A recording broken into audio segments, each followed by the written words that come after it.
എല്ലാവർക്കും നമസ്തേ. ഈ കഴിഞ്ഞ കുറേ ദിവസങ്ങളിലായി ഡൽഹിയിൽ നടന്ന ആ ഒരു സമരത്തെക്കുറിച്ച് ഈ പെൺകുട്ടി പറയുന്നത് നിങ്ങളൊന്ന് കേൾക്കൂ.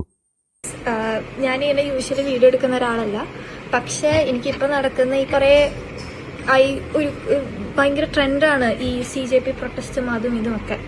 അതിലിപ്പോൾ ഞാൻ നോട്ടീസ് ചെയ്ത കാര്യമാണ്, ഇപ്പോൾ ഈ CJP പ്രൊട്ടസ്റ്റിനെ സപ്പോർട്ട് ചെയ്യാത്ത കുറേ പേരെ, സപ്പോർട്ട് ചെയ്യാത്ത ആൾക്കാർ, അല്ലെങ്കിൽ അതിനെപ്പറ്റി സ്റ്റോറീസ് അതിനെപ്പറ്റി മെൻഷൻ ചെയ്യാത്ത ആൾക്കാർ, സെലിബ്രിറ്റീസ്, അവരൊക്കെ സ്പൈൻലെസ് ക്രീച്ചേഴ്സാണ്, നട്ടലില്ലാത്തവരാണ്, അങ്ങനെയാണ് ഇങ്ങനെയാണെന്ന് പറഞ്ഞ് കുറേ ഹേറ്റഡ് പരക്കുന്നത്. എനിക്ക് പറയാനുള്ളത്, നിങ്ങൾക്ക് ഒരു പ്രൊട്ടസ്റ്റിനെ സപ്പോർട്ട് ചെയ്യാനുള്ള അവകാശം ഉള്ളതുപോലെ തന്നെ ഞങ്ങൾക്ക് സൈലന്റ് ആയിട്ടിരിക്കാനുള്ള അവകാശമുണ്ട്. ജസ്റ്റ് ബിക്കോസ് എല്ലാവരും ഒരു സാധനത്തെ സപ്പോർട്ട് ചെയ്യണമെന്ന് പറഞ്ഞ് ഞങ്ങൾ സപ്പോർട്ട് ചെയ്യേണ്ട ഒരു ആവശ്യമില്ല. അങ്ങനെ ഒരു ക്യാൻസർ കൾച്ചറിലേക്ക് ഞങ്ങൾ പാർട്ടാവേണ്ട ആവശ്യവുമില്ല.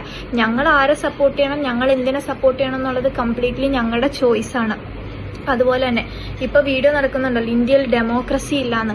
എവിടെയാണ് ഇന്ത്യയിൽ ഡെമോക്രസി ഇല്ലാത്തത്? ഇന്ത്യയിൽ ഡെമോക്രസി ഇല്ലാത്തത് കൊണ്ടാണോ ജന്തർ മന്തറിൽ പ്രൊട്ടസ്റ്റ് ഇങ്ങനെ നടന്നുകൊണ്ടിരിക്കുന്നത്?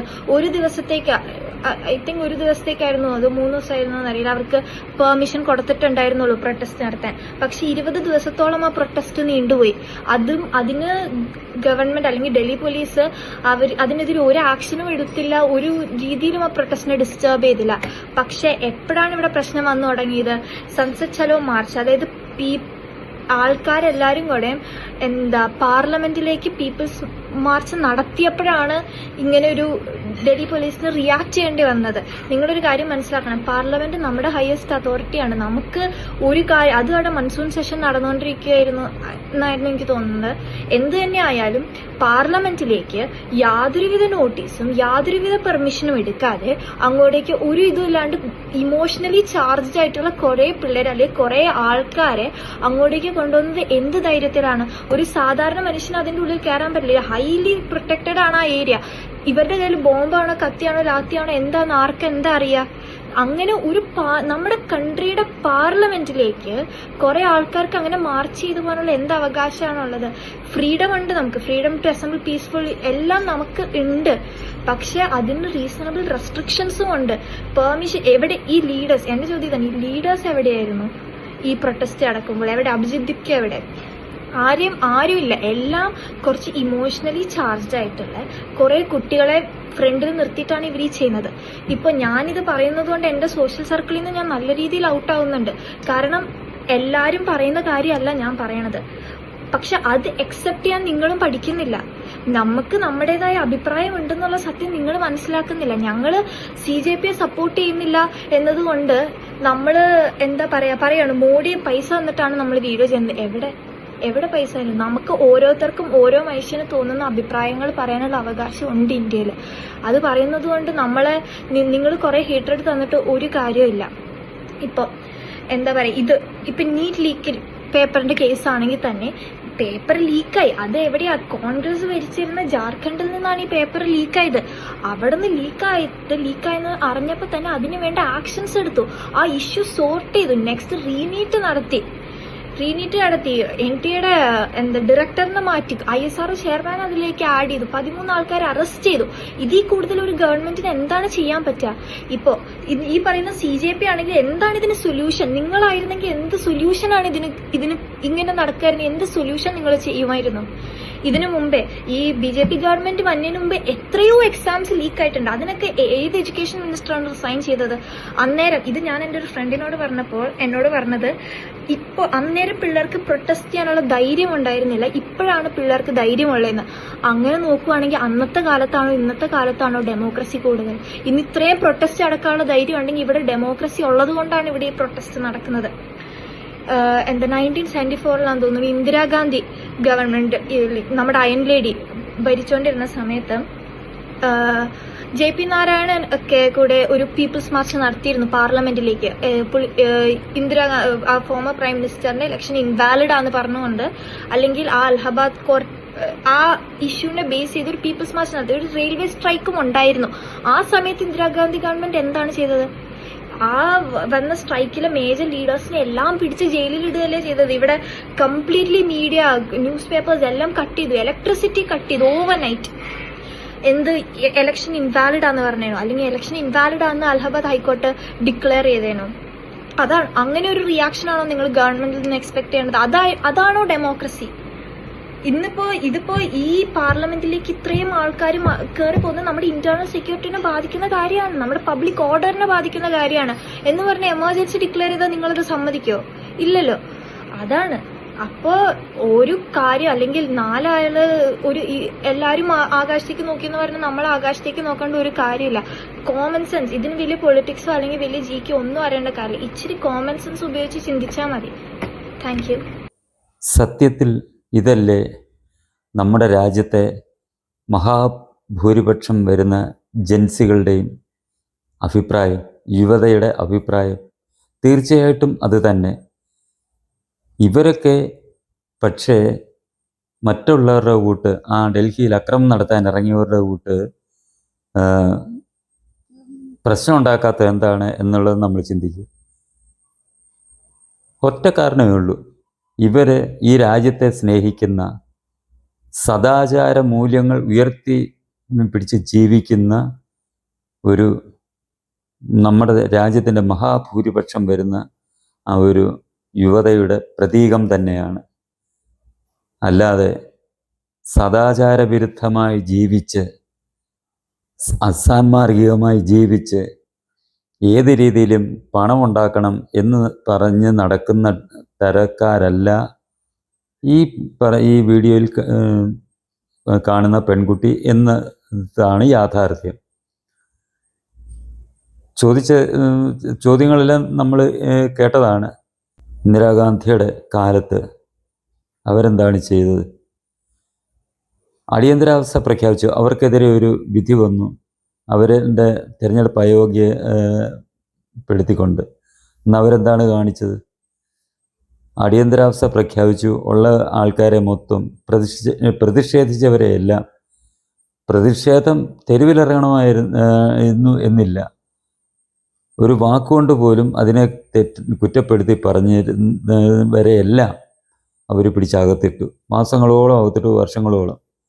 അതായിരുന്നു ജനാധിപത്യം എന്ന് ഈ പെൺകുട്ടി ചോദിക്കുന്നത് കൃത്യമാണ്. ഇപ്പോൾ തന്നെ നീറ്റ് പരീക്ഷയുടെ ചോദ്യപേപ്പർ ചോർന്നു. അതെവിടെ നിന്നാണ് ചോർന്നത്? കോൺഗ്രസ് ഭരിക്കുന്ന ജാർഖണ്ഡിൽ നിന്നാണ് അത് ചോർന്നത്. അതിനെങ്ങനെയാണ് നരേന്ദ്രമോദി ഉത്തരവാദിയാകുക?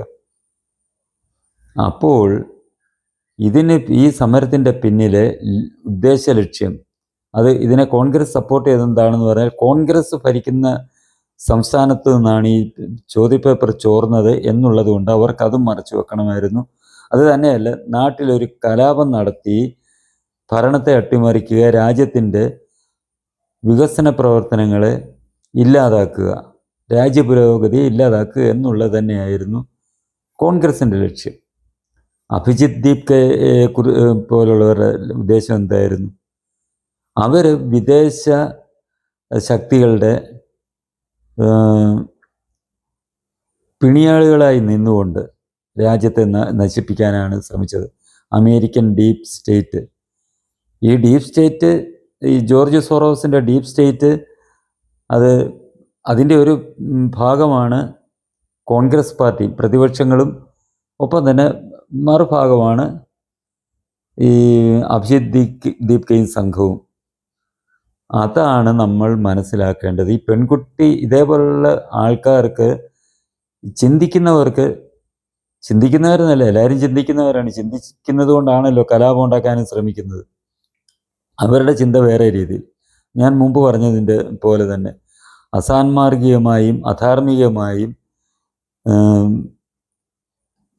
പണം സമ്പാദിക്കണം എന്നാഗ്രഹിക്കുന്ന തരം ആൾക്കാർ ഇതേപോലെ ചിന്തിച്ചാണ് ഇത്തരം അക്രമത്തിലേക്ക് തിരിയുന്നത്.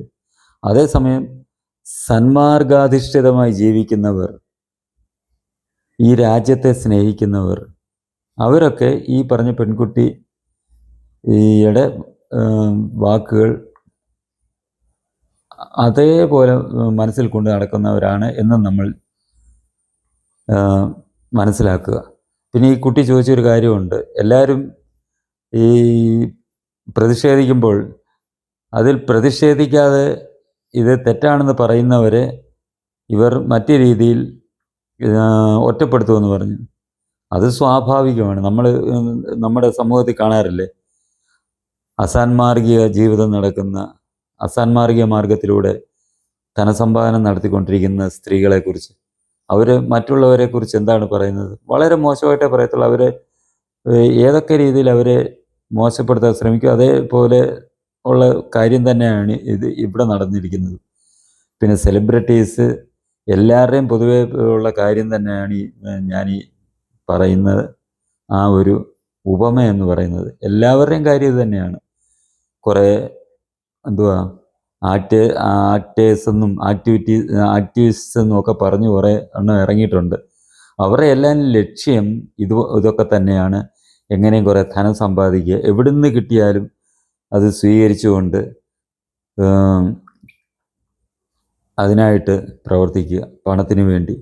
പിന്നെ ചിലർ സാമൂഹ്യ മാധ്യമങ്ങളിലൂടെ ഇതിനെ സപ്പോർട്ട് ചെയ്ത് പറയുന്ന കുറേ കക്ഷികൾ, കുറേ സിനിമാ താരങ്ങൾ ഉൾപ്പെടെയുള്ളത്, അവരുടെയൊക്കെ ഉദ്ദേശം ഇങ്ങനെ ഈ ഇപ്പോൾ ഭരിക്കുന്നത് BJP ആയതുകൊണ്ട് BJP സർക്കാരിനെതിരായിട്ട് സംസാരിച്ചാൽ, പ്രതികരിച്ചാൽ കുറേ കൂടുതൽ സിനിമ കിട്ടും. അതായത് ഇപ്പം നമ്മുടെ മലയാള സിനിമാ മേഖല കൈയടക്കി വെച്ചിരിക്കുന്നത് ആരാണെന്നുള്ളത് നമുക്കറിയാം. ദേശവിരുദ്ധ ശക്തികൾ, ജിഹാദികളാണ് ഈ മേഖല പിടിച്ചടക്കി വെച്ചിരിക്കുന്നത്. അവരെ സന്തോഷിപ്പിച്ചാൽ കൈ നിറയെ സിനിമകൾ കിട്ടും, അതിൽ കൂടി കോടികൾ സമ്പാദിക്കാം എന്നുള്ള ഒരു ചിന്തയോടുകൂടിയാണ് ഇവരൊക്കെ ഇതിനെതിരായിട്ടും സർക്കാരിനെതിരായിട്ടും സംസാരിക്കുന്നത്. ഈ പറയുന്ന ഈ ദരിദ്രവാസികൾ, ഈ രാജ്യദ്രോഹികൾ എന്തുകൊണ്ട് ജാർഖണ്ഡ് ഭരിക്കുന്ന കോൺഗ്രസിനെ കുറ്റപ്പെടുന്നില്ല ഈ ചോദ്യപേപ്പർ ചോർച്ചയിൽ? അതിൽ നിന്ന് തന്നെ ഇവരുടെ അജണ്ട വ്യക്തമാണ്. ഈ പറയുന്ന സിനിമാ താരങ്ങൾ ഉൾപ്പെടെയുള്ളവരുടെ അജണ്ട വ്യക്തമാണ്. ഈ രാജ്യത്തിൻ്റെ പുരോഗതിയെ എങ്ങനെയും തടസ്സപ്പെടുത്തുന്ന നടപടികൾക്ക് ആക്കം കൂട്ടുക എന്നുള്ളത്. അതുതന്നെയാണ് നമ്മുടെ ഇവിടെ സംഭവിച്ചിരിക്കുന്നത് എന്നുള്ള കാര്യം ജനങ്ങൾ മനസ്സിലാക്കുക. ഇത്തരക്കാരെ ഒറ്റപ്പെടുത്താനാണ് ജനങ്ങൾ ശ്രമിക്കുന്നത്. മനസ്സിലാക്കിയതുകൊണ്ട് മാത്രം കഥയില്ല, ഇവരെയൊക്കെ ഒറ്റപ്പെടുത്തുക. പിന്നെ വലിയൊരു താരം മമ്മൂട്ടി ഇത് പറഞ്ഞത് നമ്മൾ കണ്ടതാണ് സാമൂഹ്യ മാധ്യമത്തിലൂടെ. അയാളുടെ ഉദ്ദേശം എന്താണ്? അയാളുടെ ഉള്ളിൽ അയാൾ ഒളിപ്പിച്ചു വെച്ചിരുന്ന ജിഹാദി ഈ മനോഭാവം പുറത്തെയാടി ഇത് കണ്ടപ്പോൾ. കാരണം അതിനകത്തിൽ സമരത്തിൽ നല്ലൊരു ശതമാനവും ഈ രാജ്യവിരുദ്ധ പ്രവർത്തനം, ആ ഉമർ ഖാലിദിനെ ഉൾപ്പെടെ പുറത്ത് കൊണ്ടുവരണം, ജയിലിൽ മോചിതനാക്കണം, കാശ്മീരിൻ്റെ പിൻവലിച്ച റദ്ദ് ചെയ്ത 370 വകുപ്പ് പുനഃസ്ഥാപിക്കണം എന്നൊക്കെ പറഞ്ഞ് സമരത്തിൽ ആവശ്യങ്ങൾ ഉയർന്നിരുന്നു. ഇടയ്ക്ക് ബോലോ തക്ബീർ അല്ലാഹു അക്ബർ എന്നുള്ള ഒരു മുദ്രാവാക്യം വിളിയും കൂടെ കേട്ടപ്പം അദ്ദേഹത്തിൻ്റെ ഉള്ളിൽ അദ്ദേഹം ഒളിപ്പിച്ചു വെച്ചിരുന്നത് പുറത്തിയാടി എന്ന് കരുതിയാൽ മതി. അല്ലാതെ രാജ്യത്തെ സ്നേഹിക്കുന്ന ഒരു വ്യക്തിയായിരുന്നു എന്നുണ്ടായിരുന്നെങ്കിൽ മമ്മൂട്ടി ആദ്യം പറയേണ്ടത് എന്താണ്? ഈ ചോദ്യപേപ്പർ ചോർച്ച ഏത് സംസ്ഥാനത്തു നിന്നാണോ സംഭവിച്ചത്, ആ സംസ്ഥാന സർക്കാർ അല്ലെ അവിടുത്തെ വിദ്യാഭ്യാസ മന്ത്രി രാജിവെക്കുക എന്നായിരുന്നു ആവശ്യപ്പെടേണ്ടിയിരുന്നത്. അത് ചെയ്യാതെ ഭാരത സർക്കാരിനെതിരെ അല്ലെ ഭാരതത്തിൻ്റെ വിദ്യാഭ്യാസ മന്ത്രിക്കെതിരെ, പ്രധാനമന്ത്രിക്കെതിരെ സമരം നടത്തുകയും സമരത്തിൻ്റെ മറവിൽ കലാപം നടത്തി ഈ രാജ്യത്ത് അരക്ഷിതാവസ്ഥ സൃഷ്ടിക്കാൻ ശ്രമിക്കുകയും ചെയ്ത ഇവരെ തള്ളിപ്പറയുകയായിരുന്നു ഇവരൊക്കെ ചെയ്യേണ്ടിയിരുന്നത്. അത് ചെയ്യാത്തിടത്തോളം കാലം ഇവരുടെ ഒക്കെ ഈ പൂച്ച് പുറത്തായി എന്നാണ് നമ്മൾ മനസ്സിലാക്കേണ്ടത്. ഇത്തരക്കാരെ ഒറ്റപ്പെടുത്തുക എന്നുള്ളത് മാത്രമാണ് നമ്മുടെ രാജ്യത്തിന് സുഗമമായി മുന്നോട്ട് പോകാനുള്ള ഏക മാർഗം. അല്ലാതെ ഇവനെയൊക്കെ താങ്ങിക്കൊണ്ട് നടന്നാൽ രാജ്യം വീണ്ടും വീണ്ടും ഇതേപോലുള്ള അവസ്ഥകളിലേക്ക് ചെന്ന് പതിക്കും എന്നുള്ളതും നമ്മൾ മനസ്സിലാക്കുക. പിന്നെ ഈ നമ്മുടെ മലയാളം ചാനലുകളുടെ കാര്യം പിന്നെ പ്രത്യേകിച്ചൊന്നും പറയാനില്ല. അതിനകത്ത് ഈ കുറേ എണ്ണം കിടന്ന്, പ്രത്യേകിച്ച് റിപ്പോർട്ടർ, അതിനകത്തിലെ ഒരു സ്ത്രീ ഉണ്ടല്ലോ, എന്തോ ആ സ്ത്രീ അങ്ങ് ചാടിത്തുള്ളി അങ്ങ് ബഹളം വെച്ച് കൈയടിച്ച് ധർമ്മേന്ദ്ര പ്രധാൻ രാജിവെച്ചെന്നും പറഞ്ഞ് കിടന്ന് അഭ്യാസം കാണിക്കുന്ന കണ്ടു.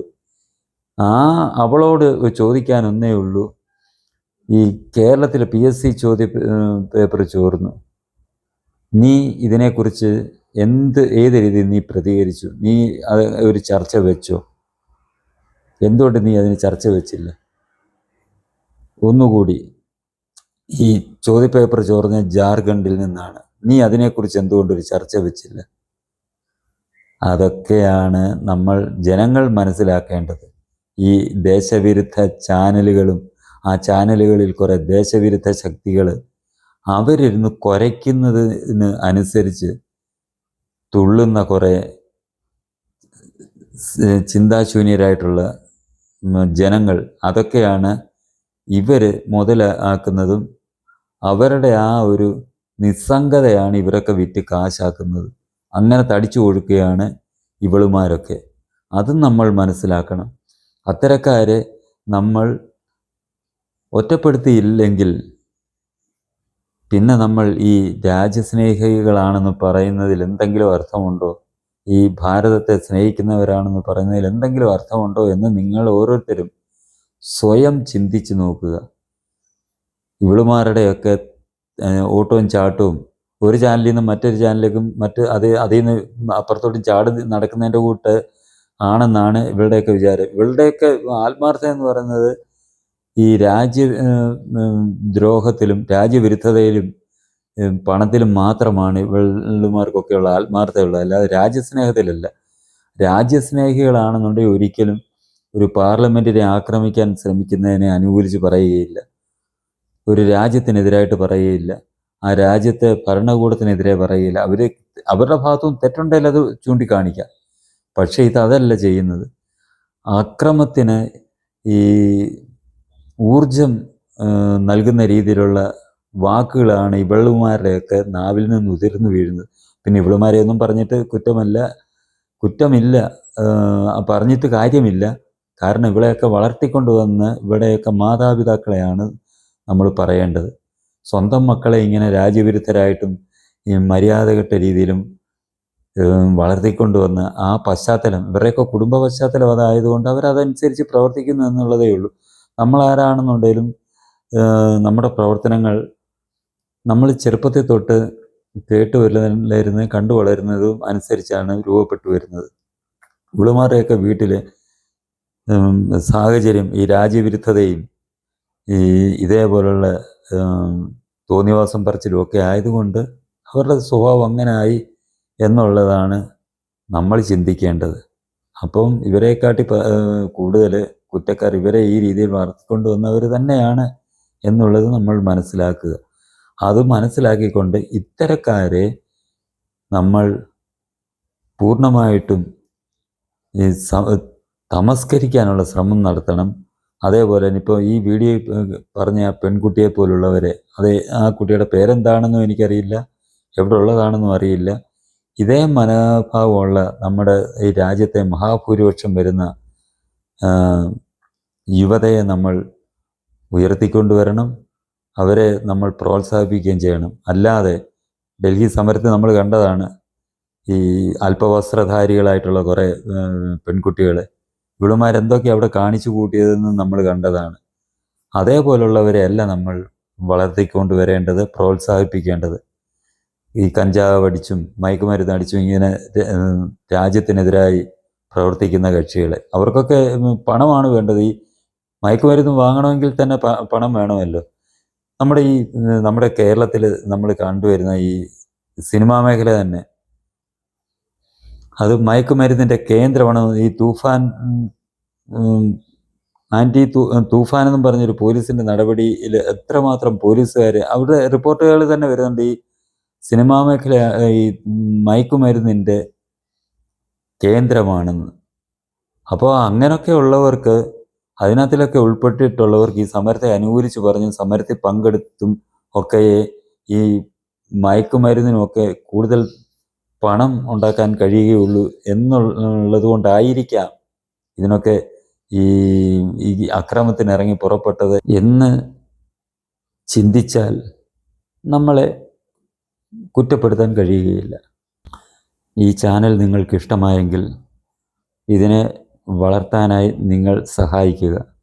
ഈ ചാനൽ ഒന്ന് സബ്സ്ക്രൈബ് ചെയ്യുകയും ഇത് കൂടുതൽ ആളുകളിൽ എത്തിക്കാനായി ഇത് നിങ്ങളുടെ സുഹൃത്തുക്കൾക്ക് ഷെയർ ചെയ്യുകയും ഒപ്പം തന്നെ ഇത് ലൈക്ക് ചെയ്യുകയും ഇനി വരുന്ന വീഡിയോകൾ ലഭിക്കുന്നതിനായി ബെൽ ബട്ടൺ അമർത്തുകയും നിങ്ങളുടെ അഭിപ്രായങ്ങൾ കമൻ്റായി രേഖപ്പെടുത്തുകയും ചെയ്യുക.